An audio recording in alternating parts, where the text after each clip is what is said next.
सुप्रभात मेरे भाई और बहनों। भाई आज हम पढ़ने वाले हैं हमारे टेक्निक्स ऑफ मैनेजमेंट और हर बार की तरह आप लोगों के लिए बिल्कुल अमेजिंग वीडियोस और केस स्टडीज लेके आया हूं ताकि ये टॉपिक आपके बिल्कुल जहन में बस जाए। और हमारा नारा जो है ना, एनसीईआरटी के खास, बाकी सब बकवास। एनसीईआरटी के थ्रू सारी केस स्टडीज पढ़ा दूंगा और भाई बोर्ड में भी पूरे नंबर आएंगे, सीयूटी में पूरे नंबर आएंगे। ऐसा पढ़ाऊंगा, मैं खुद एसआरसीसी पहुंचा था, तुम्हें भी पहुंचा के दम लूंगा। एंड ट्रस्ट मी, लेक्चर थोड़ा लंबा होगा पर एक बार ही देख लो पढ़ के, तुम्हें पता चल जाएगा मैं कितनी डेप्थ में पढ़ाता हूं, कभी जिंदगी में भी नहीं भूलोगे। चलो स्टार्ट करते हैं। सबसे पहले हमारे टेक्निक्स ऑफ मैनेजमेंट में आता है फंक्शनल फोरमैनशिप। मैं कह रहा हूं भूल जाओ, हम क्लास 12 की बिजनेस स्टडीज पढ़ भी रहे हैं, ठीक है। मैं ना तुम्हें एक केस स्टडी दिखाता हूं। यहां पे ना हम बनते हुए देखते हैं एक माचिस की तिल्ली की फैक्ट्री में माचिस बनती कैसे है। एक बार ये देख लो पूरा प्रोसेस और उसके बाद ना ये सारे कॉन्सेप्ट तुम्हें एक एक करके धीरे सारे समझ में आ जाएंगे आसानी से। ये लो भाई, देखो यहां पे एक बड़ी सी लकड़ी निकाली गई, उसको डाला गया एक मशीन पे, जिससे क्या होगा आप देखना, इससे बन जाएंगी हमारी कुछ शीटें, ठीक है। अब ये शीटें उठाई गई, इन शीटों को इन्होंने लेडीज ने जाके रखा हमारे एक मशीन पे। इस मशीन ने कटिंग करके बनाई छोटी छोटी लकड़ियां, ठीक है।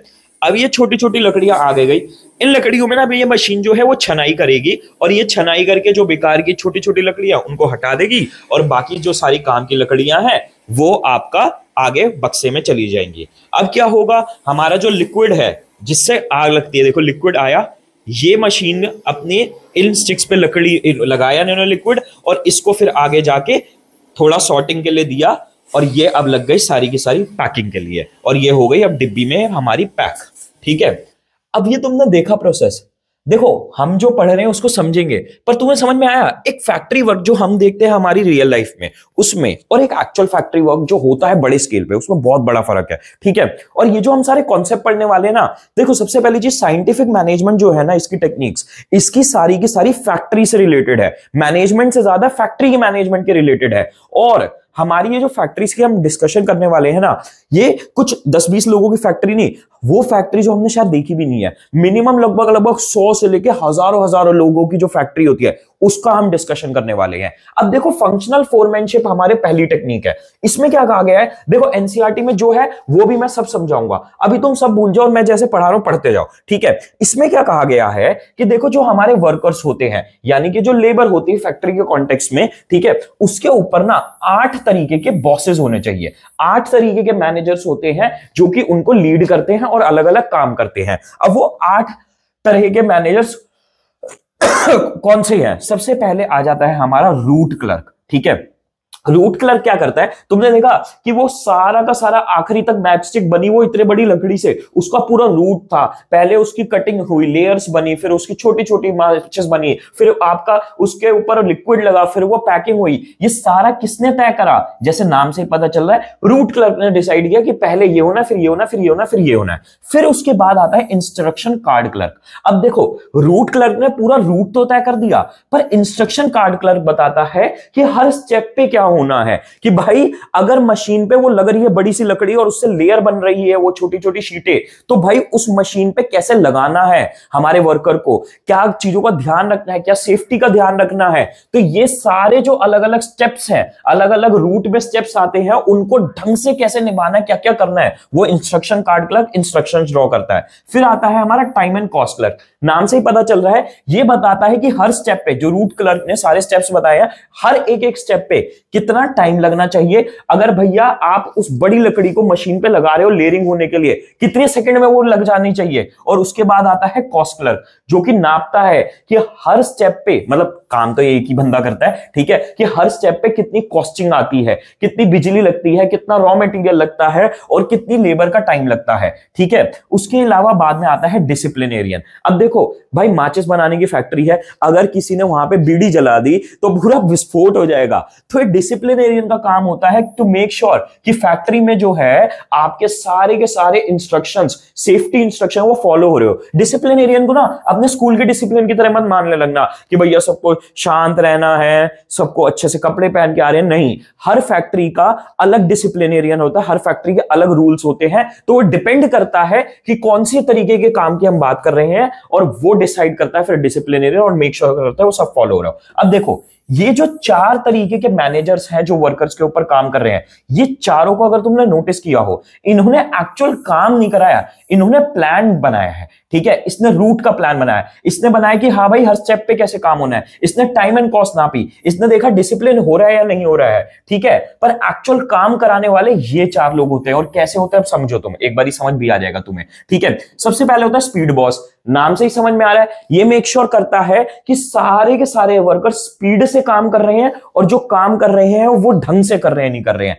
फिर आता है गैंग बॉस, इसका क्या काम है भाई, जैसे गैंग बनता है वो है, मतलब इसको इस तरीके से समझो, पूरा गैंग है हमारा फैक्ट्री में। ठीक है, जो गैंग है इनको जो भी टूल्स चाहिए, वो मशीनरी चाहिए, क्या वो अवेलेबल है, जो टूल्स जहां पे होने चाहिए क्या वो है। क्योंकि अभी हम आगे ना और कई सारे टेक्निक्स पढ़ेंगे जिसमें हम समझेंगे कि भाई राइट चीज को राइट जगह राइट टाइम पे होना जरूरी है, नहीं तो टाइम वेस्ट होता है इधर उधर चीजें ढूंढने में। तो गैंग बॉस का ये काम होता है, मेक श्योर सारे टूल्स अपनी जगह, मशीन अपनी जगह। रिपेयर बॉस का नाम से ही पता चल रहा है भाई, इसका काम होता है मेक श्योर करना कि सारी मशीनें ठीक से काम कर रही है और खराब है तो उसे रिपेयर कराना। और लास्ट में होता है इंस्पेक्टर। इंस्पेक्टर का काम होता है भाई, अगर हमारी हजारों माचिस की मैच बॉक्स की डिब्बे बने हैं तो उसमें से कुछ कुछ डिब्बे उठा के देखना कि भाई सैंपलिंग करके कि सब कुछ ठीक बना है नहीं बना है, प्रोडक्शन सही हो रही है नहीं हो रही है, या जो क्वालिटी हमें प्रोडक्शन में चाहिए वो आ रही है नहीं आ रही है। अगर नहीं आ रही है तो वो उसको प्रॉब्लम को ढूंढेगा और उसको ठीक करेगा। तो अब देखो, ये चारों बॉस आ जाते हैं, मैनेजर्स आते हैं प्रोडक्शन इंचार्ज के अंडर। ठीक है, क्योंकि ये चारों एक्चुअल प्रोडक्शन करवा रहे हैं और एक्चुअल वर्कर्स के ऊपर खड़े होके उनसे देख रहे हैं कि भैया सब कुछ काम प्रोडक्शन हो रही है नहीं हो रही है। ये सारे ऑल्दो प्रोडक्शन ये भी वर्कर्स के ऊपर खड़े हो रहे हैं, पर ये प्लान बना रहे हैं उन वर्कर्स के लिए कि कैसे काम करना है। ठीक है, और इन सब के ऊपर होता है फैक्ट्री मैनेजर, यानी उस फैक्ट्री का कर्ता धर्ता। ठीक है, अब चलो हम बढ़ते हैं एनसीईआरटी के एक्सप्लेनेशन की तरफ। अब तुम्हें सब कुछ ढंग से समझ में आ जाएगा, इस सारी डिफिकल्ट लैंग्वेज। ठीक है, in a factory system the foreman represent the manager figure within whom the workers are in face to face contact on daily basis. ठीक है भाई, ये वो एक्चुअल लोग होते हैं, हमने चैप्टर 1 में पढ़ा था ना, टॉप मैनेजमेंट मिडिल मैनेजमेंट, ये होते हैं ऑपरेशनल मैनेजमेंट का पार्ट जो एक्चुअल वर्कर्स के साथ डेली बैठते हैं और उनसे काम करवाते हैं। इनका काम क्या होता है, प्लानिंग, इंप्लीमेंटेशन एंड कंट्रोल। ठीक है, इनका काम होता है जो एक्चुअल लेवल पे प्लानिंग होनी है, जो फैक्ट्री लेवल पे प्लानिंग होनी है उसको करना, इंप्लीमेंटेशन यानी जो हमारे क्या कहते हैं टॉप लेवल मिडिल लेवल ने जो भी प्लान्स बनाए हैं उनको इंप्लीमेंट करना, और इनके खुद के प्लान्स बनाए इंप्लीमेंट करना और कंट्रोल करना, यानी मेक श्योर करना सब कुछ फॉलो हो रहा है नहीं हो रहा। Thus Taylor concentrated on improving the performance of the role in the factory setup. तो इसका मेन फोकस ये था कि भाई फैक्ट्री सेटअप में इंप्रूव हो। ठीक है, in fact he identified a list of qualities of a good foreman supervisor and found that no single person can fit them all। अब देखो टेलर ने ये इतने सारे रोल्स क्यों बनाए, इतने 8 बॉसेस क्यों लगा दिए, क्योंकि उसने पूरी एक लिस्ट बनाई थी कि भाई एक वर्कर्स के ऊपर सुपरवाइजर में क्या क्या सारी चीजें होनी चाहिए, क्या क्या क्वालिटीज होनी चाहिए। पर उसने नापा इस बात को कि भाई एक इंसान में सारी क्वालिटीज होना पॉसिबल ही नहीं है। तो इस वजह से this prompted him to suggest functional foremanship through 8 person. इस वजह से उसने 8 लोगों की फंक्शनल फोरमैनशिप बनाई।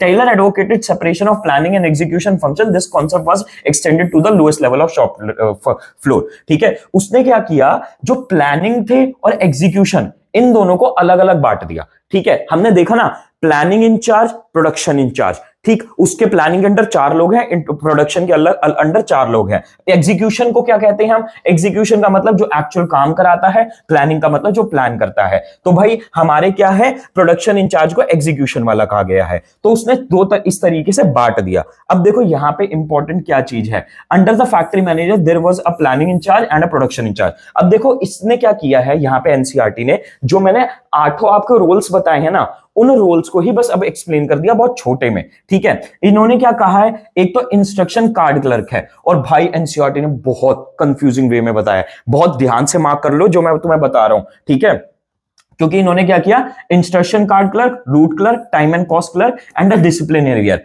ठीक है, इन चारों के नाम बोले। अब इन्होंने क्या किया, एक एक करके चारों के जो काम है उसको भी एक्सप्लेन किया, पर इन्होंने ना पॉइंटर्स की फॉर्म में नहीं किया। पॉइंटर्स की फॉर्म में कर दे तो कितना आसान हो जाता। अब देखो इन्होंने क्या बताया, इंस्ट्रक्शन कार्ड क्लर्क का क्या काम है, वो draft instruction for the workers, ये हो गया इंस्ट्रक्शन कार्ड क्लर्क का काम। ठीक है, उसके बाद specify the route of production, ये किसका काम है, ये रूट क्लर्क का काम है। फिर उसके बाद prepare time and cost sheet, ये किसका काम है? ऑब्वियस सी बात है, आपका जो हमारा टाइम एंड कॉस्ट वाला बंदा था उसका काम है, टाइम एंड कॉस्ट वाला जो क्लर्क है इसका काम है। और लास्ट में इंश्योर डिसिप्लिन रिस्पेक्टिवली, ठीक है, ये किसका काम है? डिसिप्लिनेरियन का है, ठीक है। तो अब समझ रहे हो ना इन्होंने कितनी गंदी तरीके से मैसअप करके बताया है चीजों को, बट मैंने तुम्हें ढंग से समझा दिया, तुम मार्क कर लेना। इन्होंने पहले चारों बॉस के नाम बोले और अगली लाइन में चारों बॉस के काम बताए, भाई एक साथ पॉइंटर्स के फॉर्म में दे देते, किलसाने वाली हरकतें करते हैं भी, ठीक है। अब देखो इन्होंने यहां पे उन चारों का भी काम बताया, speed boss, gang boss, repair boss, inspector, ठीक है। अब इनका भी देखो ऐसे ही करके इन्होंने बताया, timely and accurate completion of job, ये स्पीड बॉस का काम, keeping machines and rule tools ready for operation by workers, ये किसका काम? ये गैंग बॉस का काम, ensure proper working condition of machines and tools, ये किसका काम? ये हमारा रिपेयर बॉस का काम, and check the quality of work, ये किसका काम? ये इंस्पेक्टर का काम, ठीक है। तो इस तरीके से इन्होंने बांट रखा है और सबके काम बता रखे हैं, पर लिखना एनसीईआरटी की भाषा में ही है और आपके एग्जाम में भी क्वेश्चन इसी भाषा से आएंगे। तो ये थी हमारी फंक्शनल फोरमैनशिप। अब चलो आगे आ जाते हैं हम, standardization and simplification of work. अब देखो यहां पे क्या है, सबसे पहले तो मैं एक चीज तुम्हें क्लियर करना चाहता हूं, स्टैंडर्ड होने का मतलब क्या होता है कि हमारी हर चीज, जो भी एक्टिविटी हो रही है हमारी कंपनी में या हमारी फैक्ट्री में, वो सब कुछ एक लेवल पे हो रही है, वो सब कुछ इक्वल हो रही है। कहने का मतलब क्या है? स्टैंडर्ड का मतलब ये नहीं होता कि हम जो कहते हैं ना कि क्वालिटी स्टैंडर्ड, हम जो कहते हैं देख कितनी स्टैंडर्ड की टी शर्ट है, जैकेट है, वो नहीं होता। स्टैंडर्ड का मतलब है कि अगर मेरी चाइना में फैक्ट्री है और वो बहुत ही घटिया क्वालिटी की प्लास्टिक बनाती है 10 लाख पीसेस, तो वो सारे 10 लाख घटिया क्वालिटी के पीसेस बिल्कुल एक जैसे दिखेंगे, उन 10 लाख पीसेस में कोई क्वालिटी का फर्क नहीं, वो सभी घटिया होंगे। स्टैंडर्डाइजेशन का ये मतलब होता है। ऑल्दो मैंने तुम्हें लास्ट वीडियो में दिखाया था कि ये मैकडॉनल्ड्स का बर्गर कैसे बनता है, पर दोबारा देखो क्योंकि दोबारा हमें समझना जरूरी है इस कॉन्सेप्ट के लिए। ये हमारा बन गया एक मशीन से निकल के, बिल्कुल परफेक्टली टोस्टेड होके आएगा हर टाइम, बिल्कुल सेम क्वालिटी का, सेम तरीके से पका हुआ।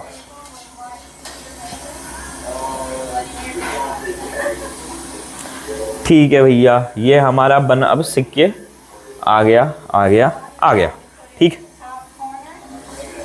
अब यहां पे देखो सॉस डाली मशीन से, बिल्कुल इक्वल 5, वो देख रहे हो धब्बे से लग गए, ठीक है, बिल्कुल इक्वल। टमाटर डाला, ठीक है, लेटस डाला, आपके पिकल डले सिर्फ 2 क्वांटिटी के, चीज की 1 स्लाइस डली, और फिर यहाँ पे फ्रायर से आपकी जो पैटी थी वो अपनी बनी हुई थी और वो बना के डाल के पैक कर दिया, ठीक है। अब देखो स्टैंडर्डाइजेशन क्या है, यहां पे स्टैंडर्डाइजेशन ही तो अचीव हुई है कि पूरा बर्गर जो है समझो वो कभी भी कहीं भी किसी भी मैकडॉनल्ड्स में बने, कोई भी बंदा बनाए और कितने ही हजार बना ले, सारे बर्गर्स एक टेस्ट के होंगे। तो ये क्या है? Standardization refer to the process of setting standard for business, every business activity. It can be standardization of process. देखो यहां पे प्रोसेस स्टैंडर्डाइज कर दिया कि किस प्रोसेस से बर्गर बन रहा है, वो सारे स्टेप्स बिल्कुल सेम है, ठीक है। रॉ मटेरियल मैकडॉनल्ड्स के स्टैंडर्डाइज होते हैं कि कहां से कैसा माल आएगा, टाइम, पूरा टाइम स्टैंडर्डाइज है, एक बर्गर बनने में जितना टाइम लगेगा उसमें कुछ सेकंड 1-2 ऊपर नीचे हो जाए, बट बाकी आपका टाइम फिक्स है। प्रोडक्ट फाइनल हमारा बर्गर जो है हर जगह सेम आएगा, और machinery, methods and working condition, ठीक है। मशीन बिल्कुल फिक्स है, मेथड कैसे बनना है वो फिक्स है, और वर्किंग कंडीशन ताकि सब एम्प्लॉइज के लिए सेफ्टी रहे वो सब कुछ फिक्स है। एट एक्स्ट्रा, उसके अलावा इन्होंने यहां पे आगे एट एक्स्ट्रा भी दे रखा था, ठीक है। बट पॉइंट यहां पे क्या है कि इस तरीके से क्या है, पूरे बिजनेस में स्टैंडर्ड होता है कि हर जो भी काम हो रहा है ना वो बिल्कुल फिक्स तरीके से हो रहा है, उसमें कोई भी चेंज नहीं है, चाहे कितने ही लोग कर ले और कितने ही बड़े स्केल पे हो जाए। और मैं एक चीज बताता हूं, इंडियन कंपनीज ना, अगेन हमारा ये मिसफॉर्च्यून है जो कि आपकी जैसी जनरेशन अब चेंज कर रही है, हम लोग मेहनत करके चेंज कर रहे हैं। हम कभी ग्लोबल बहुत सारे बिजनेसेस हमारे क्यों नहीं है, फॉर्च्यून 500 में हमारी इतनी कम कंपनीज क्यों हैं? क्योंकि हम ना बिजनेसेस को स्केल नहीं करना जानते, क्योंकि हमें ना स्टैंडर्ड्स और रूल सेट करने नहीं आते, उस लेवल पे हम बिजनेसेस को स्केल कर दे। बट यही तो हम सीख रहे हैं यहाँ पे। अब देखो स्टैंडर्डाइजेशन के फायदे क्या होते हैं, चलो अब ना मैकडी भूल जाओ, आईफोन की बात कर लेते हैं, ठीक है। अगर आईफोन के जो मैन्युफैक्चरिंग प्लांट है उसमें सारे आईफोन सेम बन के आ रहे हैं, तो उसका क्या है, उसका फायदा क्या है? To reduce a given line product to fix type, shapes and characteristics. भाई स्टैंडर्डाइजेशन का फायदा क्या है कि भाई आईफोन में ना ऐसा नहीं है एक बटन इधर उधर जा रहा है, थोड़ा टेढ़ा है, डिस्प्ले कुछ और है। ये क्या करता है, आपके बिल्कुल एक प्रोडक्ट को ना एक बिल्कुल fix type, size and characteristics दे देता है, ठीक है। अब और क्या फायदा है, to establish interchangeability of manufacture part and product. अगर आपका आईफोन की डिस्प्ले खराब हो जाएगी तो आप नई डिस्प्ले डाल सकते हो उसमें। क्यों डाल सकते हो, क्योंकि डिस्प्ले हर चाहे 10 लाख 1 करोड़ कितनी भी यूनिट्स बिकी हैं, सब में डिस्प्ले एक स्टैंडर्डाइज डली है। तो इससे स्टैंडर्डाइजेशन से क्या होता है, कस्टमर को हम इंटरचेंजेबिलिटी का ऑप्शन दे पाते हैं। To establish standards of excellence and quality in material, ठीक है। तो क्या है, आपका ये हेल्प करता है एक कंपनी को अपना क्वालिटी ऑफ एक्सीलेंस सेट करने का, कि भाई हमारा आईफोन जो है वो इस क्वालिटी का है, हमको पता है, तुमको पता है, बात हो गई खत्म, ठीक है। तो ब्रांड इमेज बनती है इससे। To establish standard of performance for man and machines, ठीक है, क्योंकि हमें पता है भाई डिस्प्ले ऐसी ही बननी है, तो हम मैन और मशीन का भी प्रॉपर स्टैंडर्ड सेट कर सकते हैं कि भाई इतने टाइम में इतना काम होना चाहिए, ऐसे होना चाहिए, और इस मशीन से ऐसे काम निकलेगा, ठीक है। अब देखो स्टैंडर्डाइजेशन बिल्कुल अलग टॉपिक था, ऑल्दो इन्होंने एक साथ जोड़ा है। अब हम पढ़ेंगे सिंप्लीफिकेशन, बट सिंप्लीफिकेशन को पढ़ने के लिए भी ना मैं तुम्हें एक बड़ी इंटरेस्टिंग केस स्टडी दिखाता हूं। ये देखो, हमारे संदीप माहेश्वरी के साथ एक पॉडकास्ट था, चाय सुट्टा बार के फाउंडर से। तो आपकी जो प्रोडक्ट रेंज है वो कितनी बड़ी है, इन द सेंस मतलब कितने नंबर ऑफ प्रोडक्ट्स हैं आपके? स्टार्टिंग में सर हम लोग को जो जो अच्छा लगता है हम सब ऐड करते जाते हैं जो हमको पसंद था। जब समझे कि menu designing is also science, तो उसको आपको कम करना चाहिए कि आप कम रॉ मटेरियल से कम, एक सेम एसओपी से कम मैन पावर के साथ में ज्यादा चीजें बना सको। तो हमने अभी उसको कम करके 21 किया है सर। 100 करोड़ की कंपनी चाय सुट्टा बार अनुभव दुबे ने, देख रहे हो, इन्होंने ये मैंने केस शॉर्ट बनाई थी वैसे है, ठीक है। ये जो 100 करोड़ की कंपनी है ना चाय सुट्टा बार, मजाक नहीं है। इन्होंने का सबसे बड़ा सीक्रेट एक पॉडकास्ट पे इन्होंने बताया था कि इन्होंने क्या किया, 60 मेन्यू आइटम से 21 मेन्यू आइटमें कर ली। इससे क्या हुआ, एक तो सारी मेन्यू आइटम्स को इक्वली प्रोवाइड कर पा रहे थे, सेम टेस्ट हर सेंटर पे, ये तो स्टैंडर्डाइजेशन हो गया। पर ये जो मेन्यू को इन्होंने छोटा किया, ये सिंप्लीफिकेशन ही तो है। Simplifications aim at eliminating unnecessary diversity of products, ठीक है। जो चीजें बिकी नहीं रही हैं, आप अननेसेसरी उनकी ट्रेनिंग, उनका रॉ मटेरियल की सोर्सिंग, उनके लिए खामाखा की टेंशन, ठीक है, वो सब क्यों पालोगे? It results in saving of cost, labour, machines and tools, सब कुछ सेव करेगा ना ये। जो चीज से इतनी सेल आई नहीं रही तो उस पे कॉस्टिंग लगानी ही क्यों है? It implies reduce inventories, fuller utilization of equipment and increases turnover, ठीक है। ये मेक श्योर करता है कि भाई हमारी इन्वेंटरीज छोटी रहे, फुलर यूटिलाइजेशन ऑफ रिसोर्सेज हो पाए। मैकडॉनल्ड्स, तुम्हें क्या लगता है वो डोसा क्यों नहीं बेचता इंडिया में आके, वो दाल मखनी क्यों नहीं बेचता? क्योंकि उन्हें पता है भाई उसमें वो खामा का इतना ज्यादा बढ़ा लेंगे, वो किसी भी चीज को, मैकडॉनल्ड के लाखों आउटलेट है इंडिया में, कई हजार आउटलेट्स है, वो सारे आउटलेट पे वो क्वालिटी दे ही नहीं पाएंगे, उनको सारे प्रोडक्ट्स खराब हो जाएंगे। तो उन्होंने सिंपल लेके चले हुए, हमारा भैया हम बर्गर, फ्राइज और आपकी पेप्सी देते हैं, उसमें अलग अलग वेरिएशन, उसके अलावा हमको देते ही नहीं। अब आते हैं हम मेथड स्टडी के ऊपर। अब देखो, जो मैं अगले तुम्हें 2-3 चीजें पढ़ाने वाला हूं ना, उससे पहले एक बात समझना। हम यहां पे, मैंने स्टार्टिंग में बोला था, बहुत बड़ी कंपनीज को दिमाग में रख के पढ़ाई कर रहे हैं अपनी, ठीक है। अब एक बात को समझना कि भाई हमारा बड़ी कंपनीज के साथ काम करने का मतलब क्या होता है, कि अगर एक छोटा सा भी हम चेंज लाते हैं ना, एक बहुत छोटा सा भी हम चेंज लाते हैं, एक पैसे का भी चेंज लेके आते हैं, तो भाई आपको, कंपनी को कई 100 करोड़ का फायदा हो जाता है। अब मैं तुम्हें दिखाता हूं कोक की केस स्टडी। कोक का कैन 1960 में पहली बार लॉन्च हुआ था ना, उसकी शक्ल कुछ ऐसी थी। देखो, ये सिलेंड्रिकल है, पूरा पूरा एक ऊपर से नीचे तक सेम शेप है। फिर इन्होंने चेंज क्या किया, इन्होंने इसको ऊपर और नीचे से थोड़ा थोड़ा सा आपका कम कर दिया। अब इसमें क्या हुआ, एल्यूमिनियम भी बचा और हमारी क्वांटिटी भी कम लगने लगी। अब तुम्हें क्या लगता है, इससे एक कैन के ऊपर कोक ने कितना बचा लिया होगा? कितना बचा लिया होगा? मुश्किल से मुश्किल आपका इन्होंने बचाया होगा इस पे 1 पैसा, मतलब वैसे ज्यादा बचाया होगा, मैं कह रहा हूं कम से कम ले लो 1 पैसा बचाया होगा, 1 रुपए में 1 पैसा, ठीक है। पर आपको पता है ऑलमोस्ट 20 बिलियन कैंस कोक जो है एस्टिमेटेड साल के सेल करता है। अगर हम 1 पैसे के हिसाब से 20 बिलियन कैंस को लेके चले ना, कैलकुलेशंस तो मैं बचा रहा हूं, 200 करोड़ का अमाउंट निकलता है एक प्रोडक्ट पे। अगर उन्होंने 1 पैसे की सेविंग कर ली तो उनको 200 करोड़ साल का फायदा हो गया। और अभी तो हम एज्यूम कर रहे हैं 1 पैसा, इससे इन्होंने गारंटी ज्यादा ही बचाया होगा। तो इनकी एक कैन पे इतनी छोटी सी कॉस्ट सेविंग इनको हजारों करोड़ का साल का फायदा दे देती है। और इसी बात को समझना कि तुम्हें लगे यार ये हम जो पढ़ने वाले सेकंड्स क्यों बचा रहे हैं, ये 1-1 पैसा क्यों बचा रहे हैं, क्योंकि भाई वो चीज हजारों करोड़ का डिफरेंस दे जाती है एक बड़ी कंपनी को, ठीक है। अब सुनो मेथड स्टडी। अच्छा एक बात और सुन लो, यहां तक आए हो ना, तुम्हें वीडियो पसंद आ रही है और तुम्हें दिख रहा है कि भाई मैं किस लेवल पे प्रैक्टिकल घुस के पढ़ाता हूं, ठीक, तो भाई मैंने इतनी मेहनत करी है, तो एक छोटी सी मेहनत तुम कर लो, लाइक कर दो, कमेंट्स में जाके बताओ भैया कैसा लग रहा है पढ़ाया हुआ, ठीक है। और यार ये मेरा सपना है मैं 10,000 बच्चों को पढ़ा सकूं, यानी मेरी सारी वीडियोस पे एटलीस्ट 10,000 व्यूज तो आ सके। वो सपना तुम पूरा करा सकते हो, जाके ये वीडियो अपने व्हाट्सएप ग्रुप्स में स्कूल के और दोस्तों के में शेयर करो, ठीक है। अब मेथड स्टडी क्या कहती है? The objective of method study is to find out one best way of doing a job. There are various method of doing a job. Simple सी बात है, एक काम को करने के बहुत मेथड होते हैं और मेथड स्टडी का काम होता है उसका सबसे बेस्ट तरीका ढूंढना। मैं तुम्हें एक बड़ा फनी सा एग्जांपल दिखाता हूं। देखो ये फोल्डर मुझे इस फोल्डर में डालना है, इसके एक तरीका तो ये है, मैं लेफ्ट क्लिक करूं, कट करूं, ठीक है, यहां पे जाऊं अंदर, ठीक है, और ये करा मैंने पेस्ट, ठीक है। तुमने देखा कुछ सेकंड ही लगे, कोई बहुत लंबा काम नहीं था, और कुछ स्टेप्स ही लगे, पर एक तरीका क्या है, मैंने इसको उठाया, डाल दिया, काम खत्म। वही सेम काम मैंने कितने छोटे में कर लिया। अब मैंने क्या किया? मैंने कुछ नहीं किया, मैंने उस सेम चीज को करने का बेस्ट मेथड ढूंढ लिया। और मैकडॉनल्ड्स ने भी क्या किया है, एक बर्गर को इतना प्यारा मेथड बना दिया है, पूरा बर्गर बनाने का एक बंदा कुछ मशीनों के साथ सेकंडों में बर्गर बना देता है। यही तो है मेथड स्टडी, बस सिंपल एज दैट, एक चीज काम को करने का बेस्ट तरीका ढूंढ लिया, ठीक है। The objective of method study is to minimize the cost of production and maximize quality and satisfaction of customer, ठीक है। कॉस्ट ऑफ प्रोडक्शन, भैया एक बर्गर एक बंदे ने बना दिया और उन मशीनों से वो 100 बर्गर बना सकता है 1 घंटे के अंदर अंदर। क्या हुआ? कॉस्ट मिनिमाइज हो गई, प्रोडक्शन, हमारा कस्टमर खुश हो गया क्योंकि सबको सारे बर्गर एक टेस्ट के, ठीक है। मोशन स्टडी क्या है? अब देखो मोशन स्टडी को ना मैं आपको समझाने के लिए एक बड़ी इंटरेस्टिंग एक और वीडियो दिखाता हूं। मैं आपको एक केस स्टडी दिखाता हूं, ठीक है।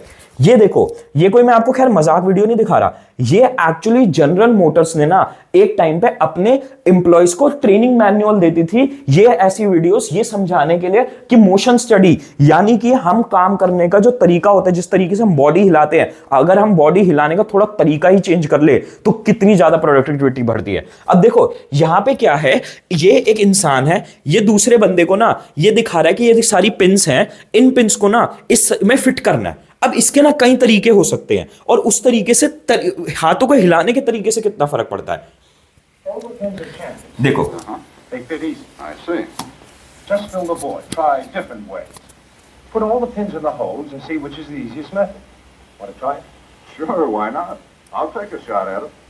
अब देखो ये इंसान क्या करता है, अपने एक हाथ में तो ये पिन भर लेता है, ठीक है, देखना। अब देखो इसने एक हाथ में पिन भरी और ये इसमें फिक्स करता जा रहा है, ठीक है।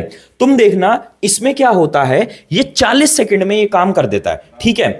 ये पूरा काउंट करेगा, 40 सेकंड में करेगा। पर वीडियो के एंड में आते आते कन्वर्सेशन करते हैं और ये ना एक बेस्ट मेथड निकाल लेते हैं इस चीज को सॉल्व करने का, इस प्रॉब्लम को सॉल्व करने का, ठीक है। वो बेस्ट मेथड कहां है, रुको मैं तुम्हें दिखाता हूं। हाँ ये रहा, ठीक है। शायद मुझे वीडियो में थोड़ा सा ढूंढने में प्रॉब्लम हो रही है। हाँ ये रहा, ठीक है।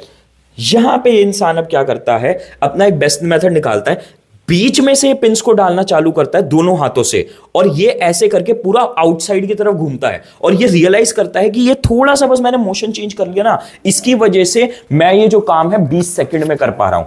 ये होती है मोशन स्टडी, ठीक है। आपका इतना बड़ा काम जो है वो आपका 40 सेकंड का काम 20 सेकंड में हो गया, ठीक है। तो अब समझो यहां पे क्या है हमारा, अब इस बात को दिमाग में रखते हुए डेफिनेशन पढ़ते हैं। Motion study refers to the study of movements like lifting, putting object, sitting and changing positions et cetera, ठीक है। हम जो बॉडी मूवमेंट्स करते हैं उसकी स्टडी को कहा जाता है motion study, which are undertaken while doing a typical job, ठीक है। बैठना, पोजीशन चेंज करना, हाथों को हिलाना, चीजें हिलाना, ये सब कुछ जो है ये मोशन स्टडी का पार्ट है। इन सबको ध्यान से देखना, इसको मोशन स्टडी कहते हैं। Unnecessary movements are sought to be eliminated so that it takes less time to complete the task job efficiently, ठीक है। हम क्या करते हैं, हम बेकार की मूवमेंट्स, अब देखो तुम्हें लग रहा होगा अगेन कुछ सेकंड ही तो बचा लिए, ये छोटी छोटी मूवमेंट तो ऑब्वियस सी बात है, उस वीडियो में यही दिखाया गया था, जो सबसे ऑब्वियस मूवमेंट है ना वही सबसे इनएफिशिएंट होती है। अगर थोड़ा सा दिमाग लगा के हम अपने हाथों का काम करने का तरीका बदल लेना, भाई साहब तगड़े रिजल्ट्स आते हैं। आपका 40 सेकंड का काम 20 सेकंड में हो गया, और ये 20 सेकंड ना कंपनी लेवल पे करोड़ों रुपए बचा देती है। ठीक है, अब उसके बाद आता है टाइम स्टडी। बहुत सिंपल है, it determine the standard time taken to perform a well defined job. हमने मैकडॉनल्ड्स का बर्गर का एग्जांपल देखा, भाई वो क्या है एग्जांपल, वो यही तो है, उन्होंने बर्गर का पूरा प्रोसेस बना दिया बनने का, पूरी मशीनें लगा दी, सबको ट्रेन कर दिया। अब उन्होंने सेट करा हुआ है इतने टाइम में बर्गर बन जाना चाहिए। ठीक है, तो ये डिटरमाइन करता है कि कितना टाइम लगता है उस बर्गर को बनने में। The objective of time studies to determine the number of workers to be employed in a frame suitable incentive scheme and determine labour cost. अब क्या होता है, जब हमें पता है कि एक काम को होने में या 100 बर्गर को बनने में, फॉर एग्जांपल एक बंदा 100 बर्गर 1 घंटे में बना सकता है, तो उसके अकॉर्डिंग हम निकाल सकते हैं कि हमारे कितने वर्कर्स चाहिए। हमारे स्टोर पे 10,000 लोग आते हैं एक महीने में, तो हमें पता है हमें कितने वर्कर्स चाहिए। ठीक है, कितना हमें उनको पैसे देने चाहिए, कितना पे करना चाहिए, हमें पता है 100 बर्गर में इतनी कॉस्ट आती है, इतना हम कमा लेते हैं, तो कितना हम करना चाहिए, एंड डिटरमाइन लेबर कॉस्ट। ठीक है, तो ये सब कुछ हम कर पाते हैं टाइम स्टडी की वजह से। देखो ये सब जो मैंने मार्क करा हुआ है वो सब पढ़ लेना, जो मैंने मार्क नहीं मतलब मार्क करा है वो तो याद कर लेना, बाकी जो मैंने मार्क नहीं करा वो एक बार ही बस आंखों से निकाल के समझ लेना। ठीक है, फिर आता है फैटीग स्टडी। सबसे पहले फैटीग का मतलब क्या होता है, क्या कहता हूं मैं, बिजनेस स्टडीज से पहले इंग्लिश सीख के आओ। फैटीग का मतलब होता है जब आप थक जाते हो, जब आप बिल्कुल ऐसे हो जाता है अब नहीं होगा काम, ठीक है, अब नहीं होगी पढ़ाई, इसे कहते हैं हम fatigue study. Fatigue study works to determine the amount and frequency of rest interval in completing a job. अब देखो मैंने तुम्हें पिछली वीडियो में बताया था भाई, ये जो सारे प्रिंसिपल्स है ना, ये लेट 1800s में बने हैं। इन प्रिंसिपल्स को ना तब बनाया गया था जब एग्रीकल्चर से हम इंडस्ट्री की तरफ बढ़ रहे थे, और उस टाइम लेबर जो है वो 7 दिन 14 घंटे काम करते थे। पर हमने क्या रियलाइज किया कि भैया हमारे लेबर को अगर तुम रेस्ट देते हो, वर्कर को रेस्ट देते हो, तो और अच्छा परफॉर्म करते हैं, कम काम करवाने से ज्यादा आउटपुट आता है। तो इस वजह से क्या हुआ था, संडे ऑफ चालू हुआ। मैंने पिछली वीडियो में फोर्ड का एग्जांपल दिया था। फिर धीरे धीरे हम 1950s में आए, फिर सैटरडे भी ऑफ होना चालू हो गया है। और अब मैं तुम्हें एक बड़ी ज्यादा इंटरेस्टिंग चीज दिखाऊं, कुछ वर्ल्ड की डेवलप नेशन में आपकी 7 developed countries have started 4 day work culture, मतलब हफ्ते में सिर्फ 4 दिन काम करना है। और इन लोगों ने एक्चुअल रिसर्च करी है कि 4 दिन काम करते हैं जो लोग, वो वर्कर्स और प्रोडक्टिव होते हैं 5 दिन काम करने वालों के मुकाबले। वो कहते हैं वेडनेसडे को ऑफ दे दो। ये चीज कुछ कंट्रीज में चल रही है एक्चुअल, जाके एक बारी गूगल पे सर्च करना 4 डे वर्क वीक। ठीक है, तो भाई ये फैटीग स्टडी क्या है, भाई जितना आप रेस्ट देते हो, मतलब ये भी नहीं कि आप पूरे ही रेस्ट दे दोगे तो वो और अच्छा परफॉर्म करेंगे, पर ये फैटीग स्टडी पूरा नापती है कि भाई कितना हम एप्रोप्रिएट रेस्ट दे काम करने वाले को, जो वो बेस्ट से बेस्ट और ज्यादा अच्छा आउटपुट दे। और लास्ट है डिफरेंशियल पीस वेट सिस्टम। इसको मैं एग्जांपल से समझाता हूं, फिर हम आके यहां पे एनसीईआरटी की डेफिनेशन बहुत चुटकियों में समझ जाएंगे। देखो ये क्या कहता है, एक फैक्ट्री है, ठीक है, उसमें क्या है, एक इंसान दिन की 10 यूनिट प्रोड्यूस करता है। ठीक है, अब यहां पे क्या है, जो पे है वो मंथली फिक्स नहीं है, उसे क्या कहा गया है कि भाई हर यूनिट पे तुझे 10 रुपए का इनाम मिलेगा। ठीक है, 10 रुपीज तेरी पेमेंट होगी हर यूनिट पे। ठीक है, तो अब क्या हुआ, यानी उसने 10 यूनिट बनाई। ठीक है, अब 10 यूनिट बनाई तो उसको कितने रुपए मिले, 100 रुपए। ठीक है, पर यहां पे क्या होगा, अगर वो 11 बनाएगा तो 110, 12 बनाएगा तो 120, और अगर वो किसी दिन 60-70 6 या 7 बनाएगा तो 60-70। पर यहां पे क्या हुआ भाई, हमारे टेलर आए, उन्होंने बड़ी शानदार दिमाग लगाया, उन्होंने बड़ी तगड़ी इंटेलिजेंस लगाई। उन्होंने क्या कहा, देखो अगर तुम 10 यूनिट तक बनाओगे तो तुम्हें 1 यूनिट पे 10 रुपए मिलेंगे। ठीक है, पर अगर तुमने 10 से ज्यादा, 10 से ऊपर यूनिट बना दी, जहां तुमने 10 का मार्क क्रॉस किया, तुम्हें मिलेंगे 15 रुपए। यानी कि हमने क्या देखा इस केस में, यहां पे जो ऊपर है 10 यूनिट बनाई बंदे ने, उसको मिले 100 रुपए। पर आपका जैसे ही वो बनाएगा 11 यूनिट, तो 11 इंटू 15 कितने हो गए, करो कैलकुलेट, 165 रुपए। यानी उसे एक फालतू यूनिट बनाने का कितना, 65 रुपए फालतू मिले, 65 रुपीज फालतू मिले। पर अब आप कहोगे अबे ये क्या बेवकूफी है, ये कौन सी समझदारी इसने दिखाई, 10 यूनिट, अगर वो 11वीं यूनिट बनाता तो 110 देने पड़ते, पर ये तो क्या किया इसने, एक से सीधा 1 यूनिट फालतू बनाने के भाई 65 रुपीज फालतू दे रहा है। ऐसा क्यों कर रहा है, इतने बेवकूफ नहीं है, कुछ समझ है। देखो होता क्या था, ये तो मैंने तुम्हें ऑप्टिमल केस बनाया, पर होता क्या था, वर्कर्स यूजुअली 6, 7, 8, 5 यूनिट बना रहे हैं दिन का। अब ये जो सारे 5, 6, 7, 8, 9 वाले जो है, इनको क्या दिखा कि यार मैंने जहां 10 का मार्क क्रॉस किया, मेरे को अपनी करंट जो मैं यूनिट बना रहा हूं उस पे भी 15 रुपए मिलेंगे। तो वो क्या, जो 8 बना रहा है, जो 7 बना रहा है, जो 9 बना रहा है, वो क्या कहेगा कि यार 2-3 फालतू बना लेते मेहनत करके, हमारे सीधा सीधा 5 रुपए का जितना हम बना चुके उसमें फायदा, और हमें अगली यूनिट्स पे भी और 15 रुपए। तो भैया पैसा ही पैसा हुआ, मौज ही मौज होगी। ठीक है, तो डिफरेंशियल पीस वेज सिस्टम बहुत क्लेवरली टेलर ने डिजाइन किया अपने वर्कर्स को इंटाइस करने के लिए कि भैया तुम प्रोडक्टिव बनो, दिन में कम से कम 10 यूनिट तो निकाल के जाओ, तो ही तो मजा आएगा तुम्हें भी कमाने में। 5-6 यूनिट में क्या फायदा है। तो वो ही जो वर्कर्स थे वही और मेहनत से काम करने लग गए, क्योंकि उन्हें दिख रहा था, एक कहते नहीं है सैलरी इज अ ड्रग, ये ड्रग दे दी टेलर ने उनको कि भैया हमारे पास और मेहनत से काम करो और ज्यादा कमाओ। ठीक है, Taylor was a strong advocate of piece wage system. ये क्या है, पीस वेज सिस्टम है, मतलब हमने अपनी प्रोडक्शन को पीसेस में बांट दिया, और जो लोग अच्छा परफॉर्म कर रहे हैं उनको ज्यादा पे करा, जो कम परफॉर्म कर रहे हैं उनको कम पे किया। He wanted differentiate between efficient and inefficient workers. ठीक है, the standard time and other parameter should be determined on the basis of the worker work study discuss above. ठीक है, वो क्या कहा कि हमने जो अभी ऊपर सारी time study, motion study, work study जो सब करी है, ठीक है, इसके बेसिस पे हम डिटरमाइन कर सकते हैं कि एक वर्कर का कितना आउटपुट आना चाहिए दिन का। ठीक है, और the worker can be then classified as efficient or inefficient on the basis of the standard. और हमने देखा कि भैया इतना काम एक वर्कर कर सकता है, अगर वो करता है तो एफिशिएंट है, नहीं तो इनएफिशिएंट है, और जो आपका एफिशिएंट वर्कर है उसको रिवॉर्ड देना चाहिए। ठीक है, तो ये था हमारा अपना डिफरेंशियल पीस वेज सिस्टम। बाकी देखो ये सारी की सारी जो थ्योरी है, ये सब कुछ आप एक बारी पढ़ लो, एग्जाम पॉइंट ऑफ व्यू से जो इंपॉर्टेंट था मैंने बता दिया है, बाकी एग्जाम पॉइंट ऑफ व्यू से और कुछ नहीं है। अब अगली वीडियो में हम पढ़ेंगे हमारे फेयोल के प्रिंसिपल। वीडियो लाइक कर देना अगर अभी तक नहीं है, इतना तो तुम भाई के लिए कर सकते हो। ठीक है, best of luck guys and bye bye.